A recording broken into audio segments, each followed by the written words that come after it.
Cette nouvelle version des 4 Fantastiques m'a rappelé 2 choses. Premièrement, je suis fatigué, c'est bon, ça y est, je sature. Après ce Captain America, après Thunderbolts, après Superman, après les 4 Fantastiques, premier pas, je suis désormais fatigué des films de super-héros.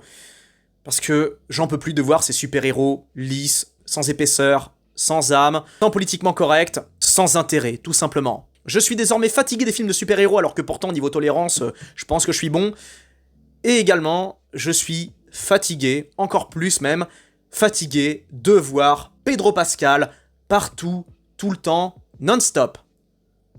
Au rythme où ça va, lui, on va finir par le voir dans un film français. Je serais pas étonné qu'un jour il partage l'affiche d'un film avec Christian Clavier et Didier Bourdon. Pitié, Pedro Pascal, pour notre santé mentale et la tienne, prends des vacances. Salut chers amis et chers camarades, j'espère que vous allez bien, que vous êtes en pleine forme et que vous êtes confortablement installés pour cette nouvelle vidéo.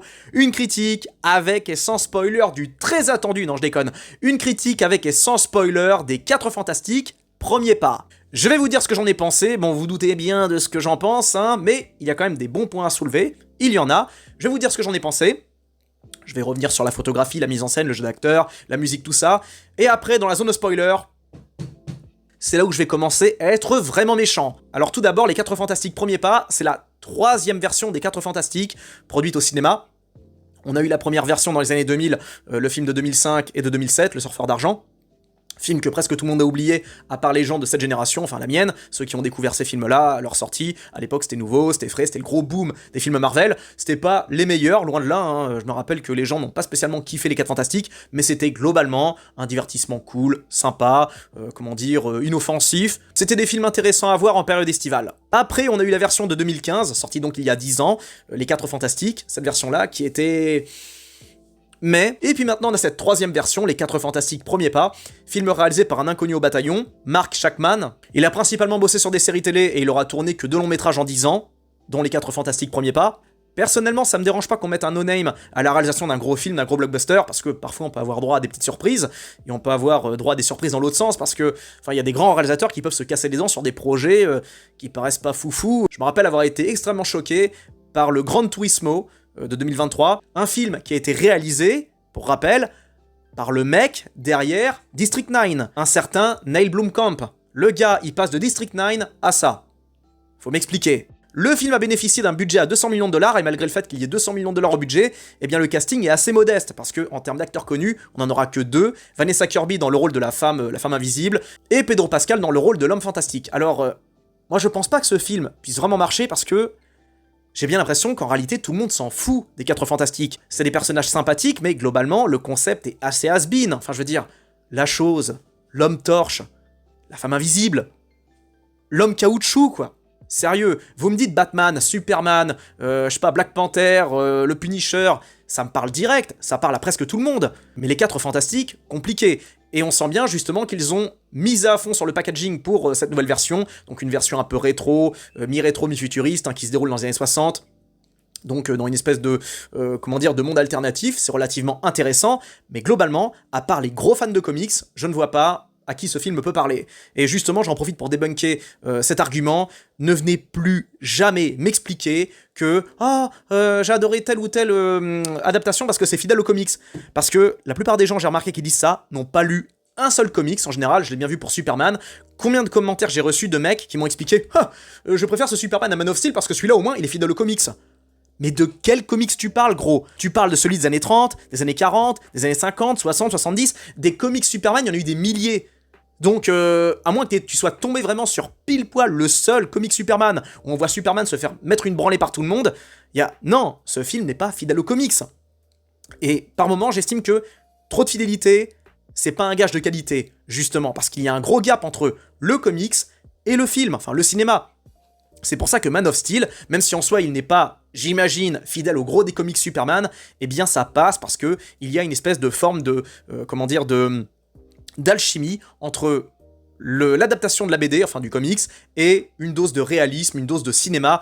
Bref, je comprends qu'on puisse avoir des reproches par rapport à Man of Steel, mais qu'on mette ce Superman au-dessus, je suis désolé, mais non, j'accepte pas, parce que pour moi, ce Superman, c'est un petit peu, on va dire, le Batman et Robin de sa génération, quoi. D'ailleurs, il faudrait que je pose la question à ChatGPT pour savoir s'il existe un comics qui met en scène Superman comme une victime, comme dans le film, quoi.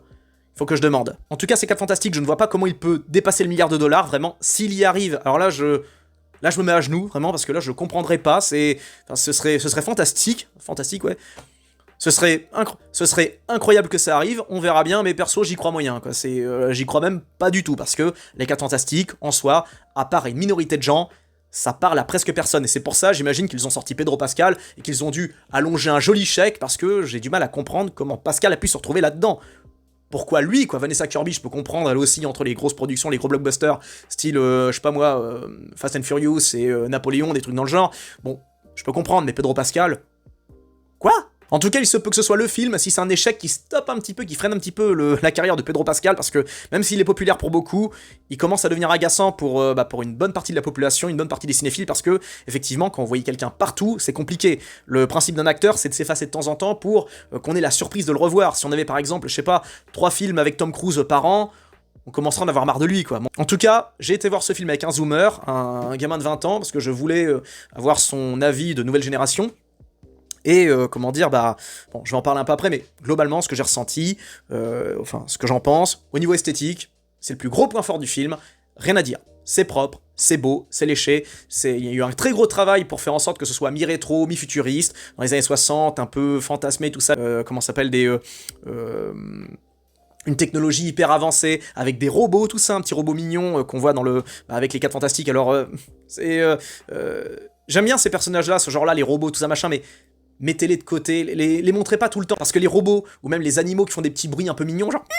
Ok, c'est sympa 2 minutes, mais au bout de 20, ça commence à devenir stressant, quoi, parce que les petites mascottes comme ça finit par devenir un petit peu comme Jar Jar Binks, une fois ou deux, ça va, au bout de 10 fois, on n'en peut plus, qu'on veut plus le voir, donc arrêtez avec cette mode grotesque de nous imposer des personnages mignons, on sait que la finalité, c'est vendre des jouets, mais un peu de respect pour le genre humain, quoi, épargnez-nous ça. Donc, au niveau visuel, c'est très beau, c'est très propre, on a de très bons effets spéciaux. D'ailleurs, je reviendrai un petit peu après là-dessus quand je parlerai du grand méchant de ces 4 Fantastiques, un grand méchant que je connais parce que justement, je me suis pas mal rencardé avant sur qui il était, tout ça, mais j'en parlerai après. En tout cas, visuellement, c'est très beau, y compris la surfeuse d'argent qu'on voit dans la bande-annonce. Beaucoup trouvaient qu'elle était pas terrible, mais finalement, elle passe très bien. J'ai pas le souvenir si elle est mieux faite que le surfeur d'argent de 2005, je serais pas étonné que ce soit le cas, enfin que celui de 2005 soit mieux fait, mais bon, c'est parce qu'il y a certains films de l'époque qui étaient bien mieux faits que ceux d'aujourd'hui, par exemple. J'ai pas été choqué sur le coup, mais quand j'ai revu la scène de Thunderbolts, la scène de baston entre les gentils et le méchant vers la fin, je crois que la dernière fois que j'ai vu une scène de baston similaire, c'était dans Astérix et Obélix contre César, dans les scènes de bagarre entre les Gaulois et les Romains, c'était du même niveau. Donc niveau esthétique, ça surclasse, j'ai envie de dire, le gros des films de super-héros sortis cette année, ça les surclasse même tous, hein, c'est bien plus beau que Superman, Superman de 2025 qui était vraiment très pauvre, très moche, très, très fade en réalité, enfin très coloré mais en même temps très fade, ça manquait d'âme, il manquait ce petit truc. Donc esthétiquement, j'ai rien à dire. Concernant l'acting, c'est correct, ils sont tous raccords, ils en font pas des caisses. Tous les personnages sont dans le coup, ils incarnent bien leur perso. Je pense qu'en VO, ça aurait été plus intense par rapport à la version française. Donc en termes d'acting, j'ai rien à dire. Ils sont tous bons, ils font tous il y a une bonne alchimie entre les fantastiques. D'ailleurs, comme je parlais des effets spéciaux, très très bon, le personnage de la chose, vraiment, c'était pas agréable à regarder, j'aimais bien le voir à l'écran, j'aimais bien le regarder, la pierre, ça sur le visage, les doigts, c'était intéressant. Donc niveau acting, c'est très bon, niveau effets spéciaux, rien à dire. Niveau mise en scène, c'est très propre, c'est très carré, et c'est globalement les seuls points positifs que je retiendrai, parce que le reste, c'est compliqué, quoi. Alors l'histoire... Le but dans ce film, c'est de faire comme dans le gros des films sortis depuis quelques années, c'est troquer l'intelligence scénaristique pour un surplus d'informations. On échange les deux, enfin on élimine un pour laisser la place à l'autre, c'est-à-dire que on laisse tomber l'intelligence pour à la place nous bazarder, nous bombarder d'informations inutiles qui font que, pendant que le film défile sous vos yeux, vous cogitez sur ce qu'on a dit juste avant, à telle scène machin, donc au bout d'un moment vous êtes largué, vous êtes paumé, mais vous êtes arrivé à un point de non-retour, vous dites bon allez vas-y j'accepte, c'est pas grave, les incohérences, les machins, les trucs complètement stupides, je pense que c'est Christopher Nolan qui a amené ça avec son Interstellar, on vous gave d'informations, ça enchaîne non-stop, et puis à la fin on est émerveillé, on trouve ça génial, même chose pour Inception, tout ça, mais globalement quand on fait le bilan, on se dit mais en fait c'est du bullshit quoi, c'est l'histoire du trou noir, de machin, de la bibliothèque, qu'est-ce que c'est que ça quoi. Donc mais à l'instant T, on passe un bon moment. Sauf que oui, quand vous faites ça une fois, deux fois, trois fois, ok, mais quand vous faites ça non-stop, au bout d'un moment, ça commence à devenir indigeste. Et là, pour le coup, c'est ce que je ressentais avec ces 4 Fantastiques, premier pas, on vous balance des informations, on vous étouffe avec, puis à la fin, vous êtes... ouais, bon, vas-y, allez, je laisse tomber, je me laisse porter par le truc. Et donc des multiplications de personnages random, inutiles, l'homme taupe par exemple, vous verrez bien, quoi d'autre, encore d'autres persos pareil qui sont juste mis là, pour respecter les quotas, pour être un peu dans le coup, pour apporter un peu de dynamisme, mais globalement l'histoire se concentre vraiment sur les 4 persos principaux, tout tourne autour d'eux, littéralement, et ça en devient presque angoissant, on a l'impression que dans ce monde, il y a que New York, enfin dans le gros des films américains c'est ça, il y a toujours une seule ville, New York, Manhattan, tout ça, mais là c'est vraiment Manhattan, le centre du monde, quoi, c'est l'Atlantide, quoi, il y a que ça, il y a rien autour, quoi. On montre un petit peu des plans dans d'autres pays, mais globalement, ça se compte vraiment en secondes sur tout le long métrage. Et donc, niveau scénaristique, j'ai pas du tout été porté par le bail. Vraiment, j'ai trouvé ça très lourd par moment, très indigeste. Concernant la musique, alors là, j'ai rien compris parce que à la musique, on a Michael Giacchino. Enfin si, je comprends, parce que Michael Giacchino, c'est le compositeur de quelques films de Mission Impossible, c'est le compositeur de la série Lost, c'est le compositeur de The Batman, donc c'est quelqu'un qui est très bon pour les musiques un peu dramatiques, mystérieuses, tout ça. Sauf que là, on est dans un truc familial, pour ceux qui kiffent les super-héros, mais un peu cool, pas torturé ni rien. Donc, il avait pas trop sa place, le Giacchino. Alors on a le thème là, Fantastic Four, tout ça, mais... Bon, mais, enfin, 2025, quoi, est-ce que... J'entends bien que la nostalgie, c'est cool, mais là, pour moi, ça passait pas du tout, quoi. Et la musique, en soi, enfin, j'ai pas du tout reconnu la patte de Giacchino. Elle est assez raccord avec le film, si elle n'était pas omniprésente. La musique s'arrête jamais. Il y a aucun moment de blanc, aucun moment où ça s'arrête. La composition est tout le temps là. Bon, scène émotionnelle, musique émotionnelle, scène dramatique, voilà, musique dramatique. Ok, on n'est pas débile, on sait que dans certains moments, il n'y a pas besoin de mettre de pistes musicales pour comprendre le ressenti, quoi. Or là, la musique est là tout le temps, sans arrêt, et ça en devient lourd. Au bout d'une heure, j'en pouvais plus. J'ai cru que mes oreilles allaient exploser, d'ailleurs. Un autre moment où j'ai cru que mes oreilles allaient éclater, c'est quand c'est les scènes de foule, les scènes de liesse, où les gens ont l'air complètement débiles dans ce film. Hein. C'est dingue, hein. La population...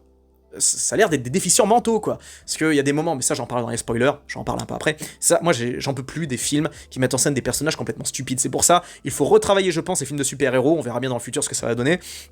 Bon, à mon avis, 20th Century Fox et Marvel, ils vont tout écluser jusqu'à la fin dans l'espoir de peut-être remonter, dans l'estime du public avec le prochain Avengers qui, je pense sera pas un bide, ni un échec total, mais un truc moyen. Je pense pas que ça va vraiment cartonner, même s'ils vont miser à fond sur la com, mais ça a l'air tellement fade, ça a l'air tellement froid, ça a l'air tellement triste, ça a l'air tellement... fatigué que je vois pas comment ça peut cartonner. Et même si Marvel, on va dire, prend les devants en sortant des films qui, finalement... coûtent cher et en même temps sont modestes au niveau de la mise en scène parce que je sens qu'ils essayent un petit peu de faire des économies de bout de chandelle pour tout mettre dans le prochain Avengers. Perso, j'y crois pas, quoi. Si on va dans la même trajectoire que Thunderbolts et tout ça, c'est même pas la peine, quoi. C'est projet déjà mort-né, quoi. En tout cas, ce film aurait pu être réussi si les personnages n'étaient pas aussi clichés, s'il y avait un petit peu de prise de risque, s'il y avait pas autant de... Parce qu'on sent bien que ça s'adresse aux enfants, mais même pour les gosses, je veux dire, enfin... il faut savoir sur quel pied danser Marvel. Ou vous faites des films pour les enfants, donc vous faites des dessins animés, des films d'animation, ou alors des trucs qui sont littéralement mais estampillés pour les enfants, ou vous assumez de faire des films pour adultes, pour un public sérieux, mais arrêtez de faire le grand écart, quoi. Joker a fait le milliard au box-office. Pourtant, c'est un film sérieux. Quoi d'autre encore qu'est-ce que j'ai Logan. C'est hyper violent, c'est hyper sérieux. Pourtant, ça a rapporté un max de fric. Je demande pas à ce qu'on nous fasse des trucs à la Watchmen, que j'adore. Hein. Je défendrai toujours ce film, tout comme Batman vs Superman. Ces films-là, je les défendrai jusqu'à la mort. Mais il n'y a pas besoin d'aller dans le... Parce que bon, je pense qu'il y a eu, parmi les gens qui ont flingué ces films, c'est parce qu'il y a beaucoup de haters de Snyder qui sont très, très virulents sur Internet. Donc ça a dû jouer en défaveur du film. Mais je pense qu'on peut produire des films sérieux et matures. C'est dans le... ce serait raccord avec l'époque. Avec un budget, modeste, et avec des recettes complètement dingues. En tout cas, je comprends pas la stratégie de Marvel à forcer à mort sur le côté infantilisant et débile, alors qu'on a changé d'époque, on a changé de monde, on a changé de système, et on voit bien que, au niveau du box-office, ça marche pas tant que ça, comme on l'a vu pour Thunderbolt, pour Captain America, pour tout ça. Donc je vois pas l'intérêt, et malheureusement, Fantastic Four s'ancre dans cette tradition. Il y a pas un moment un peu sérieux, pas un moment un peu, comment dire, un peu chargé d'émotion. Alors, ils essayent, mais ça marche pas, parce que c'est des trucs qu'on a vu 2,5 milliards fois en 10 ans. Et ça, je vais en parler dans les spoilers encore une fois, parce qu'il y a des scènes, vraiment, je vous jure, j'avais envie de m'éclater la tête contre le siège, tellement j'en pouvais plus de ces clichés, de cette succession de clichés. Alors après, un gamin de 10 ans voit ça, je comprends, mais par exemple, j'étais avec un zoomer de 20 ans, même lui était fatigué de scènes qu'il avait déjà vues. Enfin, il est moins cinéphile que moi, il a vu moins de films que moi, et pourtant il était déjà usé, quoi. Et c'est un gars qui est enthousiaste, qui est super, qui est calagnac, qui est plein d'énergie, et même lui, il en pouvait plus. Et d'ailleurs, je le ressentais dans la salle. Je ressentais dans la salle que les gens étaient pas spécialement réceptifs. Dans les moments un peu drôles, personne rigolait. Dans les moments un peu intenses, personne avait l'air de moufter. Donc, je pense pas que ce film va tellement marquer les esprits, quoi. Et voilà, pour moi, c'est un 4 sur 10, quoi. Je vois pas qu'est-ce que je peux... Je retiens rien de plus, quoi. J'ai rien retenu, quoi, à part des éléments négatifs dont je vais parler dans les spoilers, parce que je ne retiens aucune scène vraiment positive, aucune scène historique, disons-le, parce que bon, on parle d'un film à gros budget, d'un gros blockbuster d'été, et même aujourd'hui, on n'est pas capable de nous sortir des films, comment dire, on n'est plus capable, enfin... La grève des scénaristes, ils nous ont fait chier avec ça pendant des mois, mais finalement, c'est pour nous produire des films pareils, mais autant vous aider de l'IA, les gars, mais laissez l'IA faire des scénarios à votre place, quoi, parce que c'est plus possible. Mais faut, comment dire, qu'on laisse les hommes à la technique machin, et qu'on laisse l'IA décider qu'est-ce qui est le meilleur pour nous. Je pense que non, de toute façon, c'est ce qui va se produire, hein. L'IA va déterminer quel type de film le public a besoin, en fonction de l'époque, en fonction des mœurs, en fonction des sensibilités. Je pense qu'on arrivera dans un système comme ça, et j'ai hâte.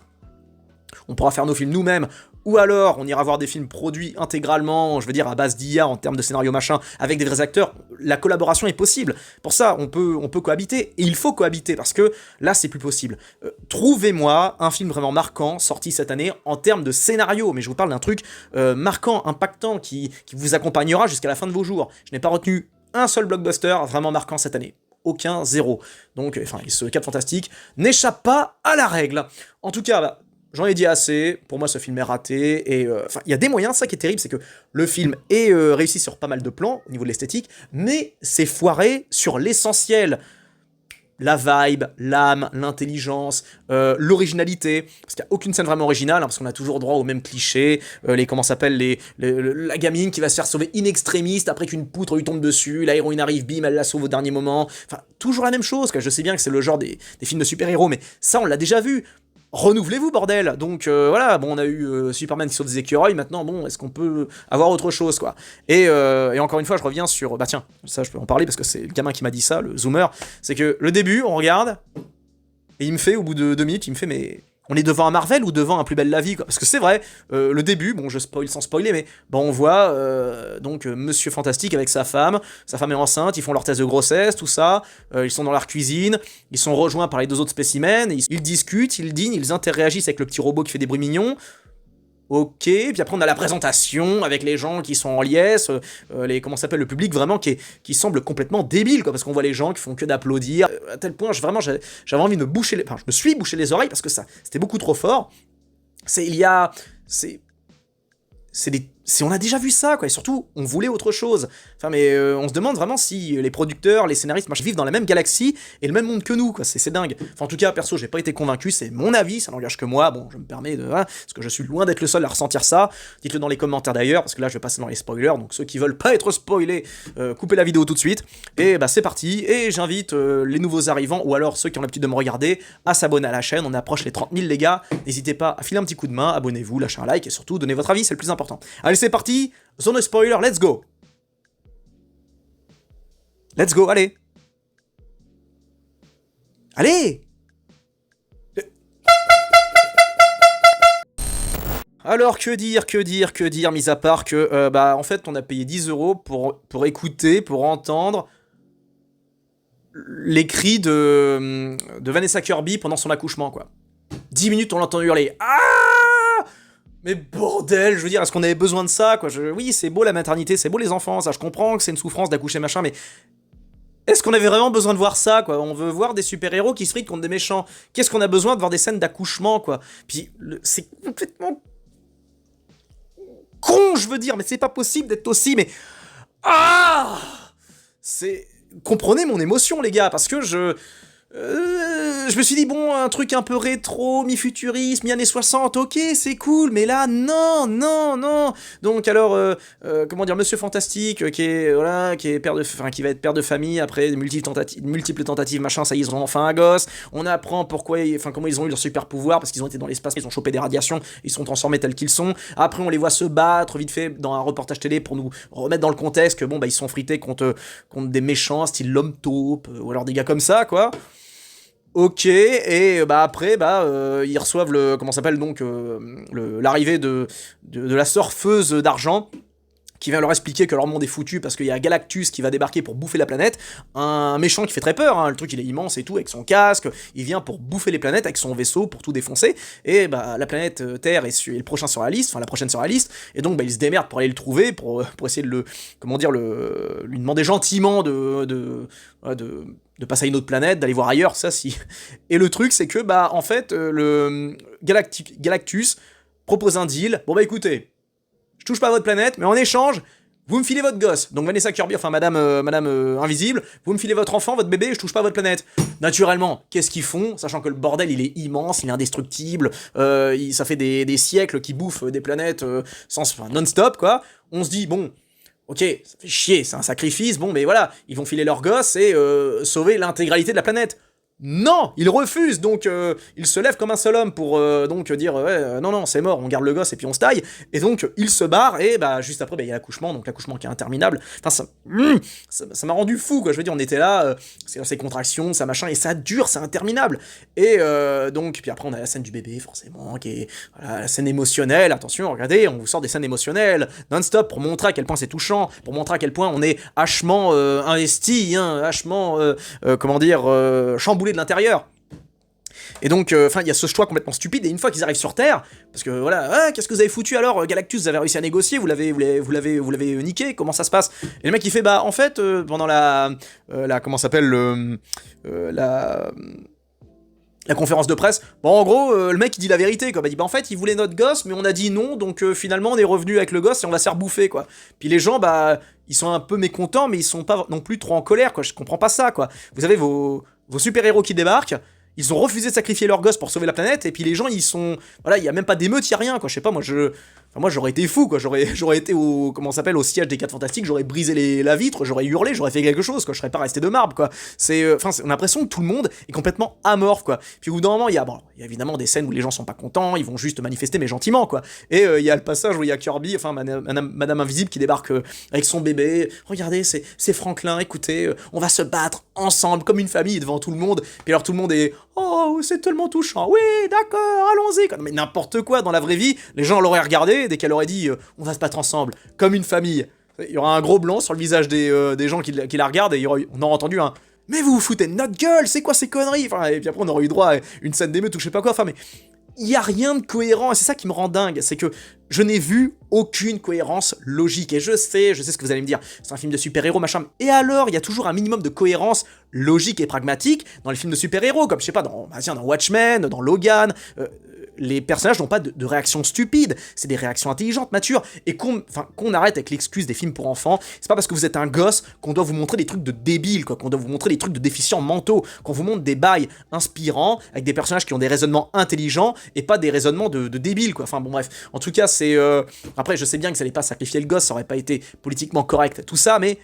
qu'ils fassent autre chose alors, parce que pendant je sais pas combien de temps on est en train de se dire mais pourquoi ils ont pas fait ça, quoi. De toute façon la Terre va crever, donc il fallait, ça aurait été un choix intelligent, logique. Enfin j'ai pas pu m'empêcher de me poser ce genre de questions, et je sais que certains ne sont pas posés ce genre de questions, mais beaucoup se poseront ce genre de questions. Et ça rend zinzin, parce que vous êtes devant un blockbuster, vous avez payé votre place 10, 15, 20 balles, vous vous attendez à du grand spectacle, et vous avez droit à un enchaînement de stupidité, mais ça c'est scandaleux, quoi.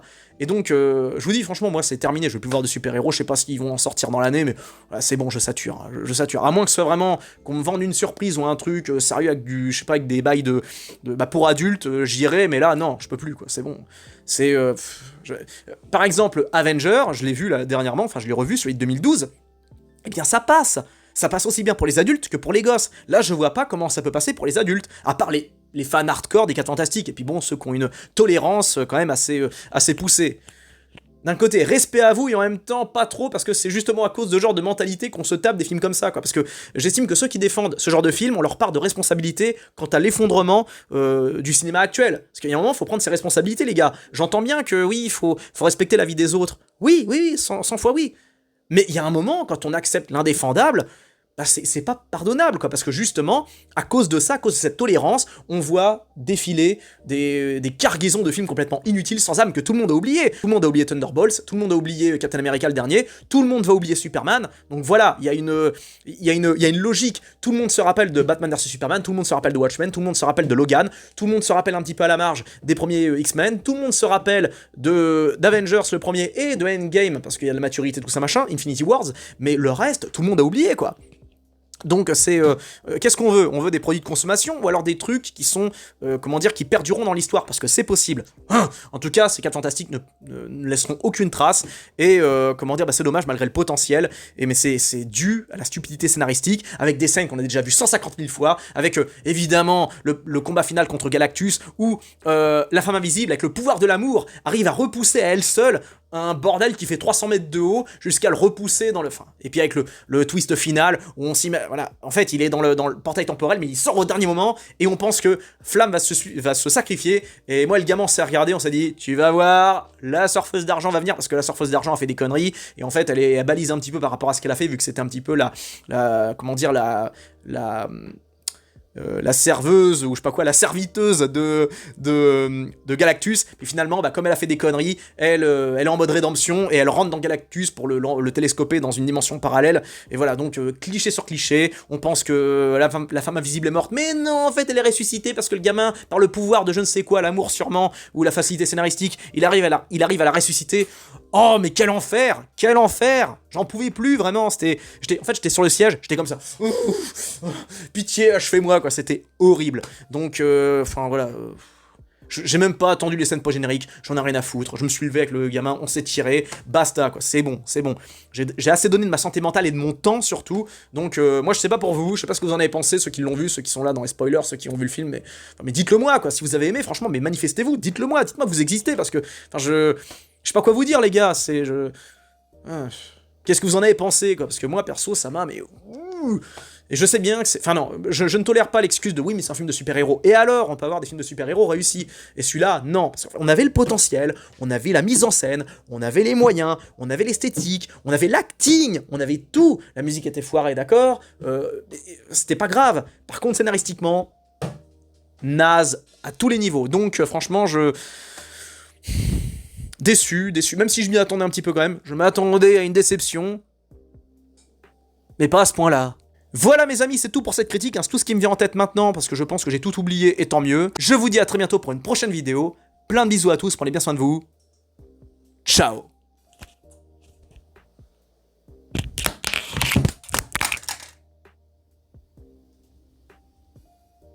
Oups.